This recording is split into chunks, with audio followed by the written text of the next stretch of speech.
Gentlemen, when 9/11 took place, I was in Islamabad.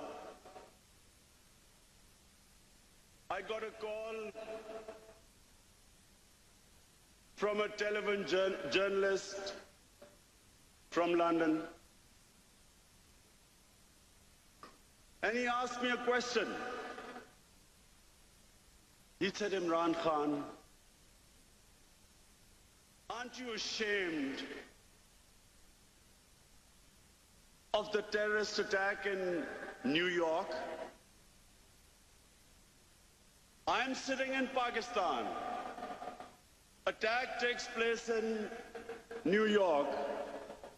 There's no Pakistani involved.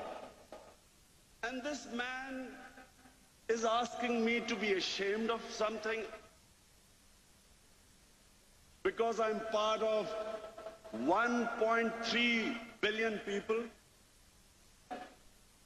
Political struggle was being given a religious name. How could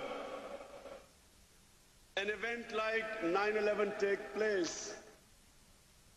And there was never any inquiry into the root causes.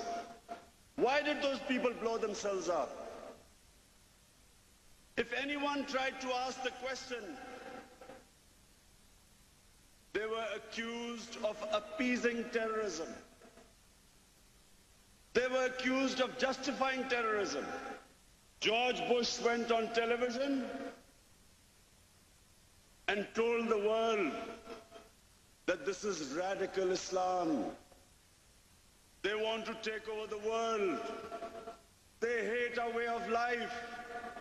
They hate our freedom. They hate our democracy. They are like Nazism. This is a new philosophy like communism. The stakeholders who had an interest in the oil in Iraq, the neoconservatives, all of them then projected this mad philosophy of radical Islam. First, Afghanistan was attacked 3 weeks after an event. War was made the first option, not the last resort. Some 50,000 people were killed when not one Afghani was involved in 9/11. Soon Iraq followed. After lies and deception, saying that Saddam was connected with Al-Qaeda,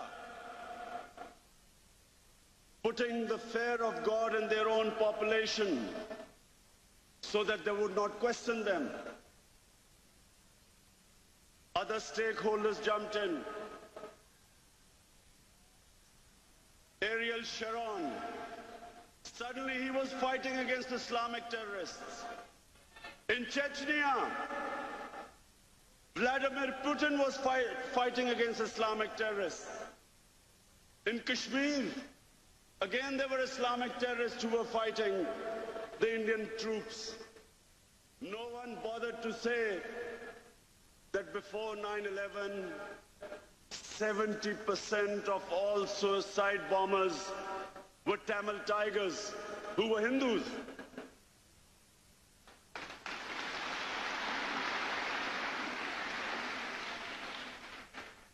No one ever blamed Hinduism for the guerrilla warfare, terrorist struggle, freedom struggle, the Tamils would call it.